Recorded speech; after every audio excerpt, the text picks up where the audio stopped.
Welcome to Pindar Poetry. We hope you learned something new. You begin by preparing the headset for repair. Charge it to 50% or more and connect to your home Wi-Fi so downloads work. Once done, back up saved games and settings through the Oculus Cloud or manually export files. This prevents data loss.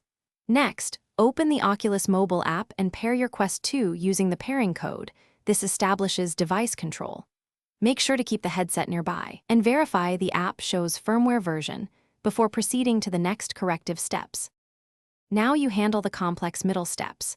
Perform a factory restart from settings, and once the device boots, immediately check for firmware updates, install any available updates to fix known bugs. If an app causes crashes, clear its cache in settings, uninstall it, then reinstall the latest build from the store.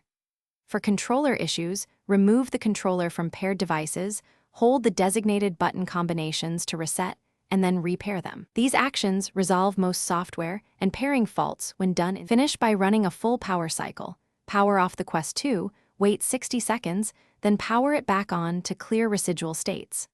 Once rebooted, restore your backed up data and test performance using a lightweight demo app. This confirms stability before heavy use. Make sure to recalibrate tracking and IPD if visuals feel off. If problems persist despite these steps, connect via Oculus Link to a PC for advanced diagnostics, or contact Oculus support for guided hardware troubleshooting. This single tip often reveals deeper faults. Thanks for watching. Consider subscribing if we helped you.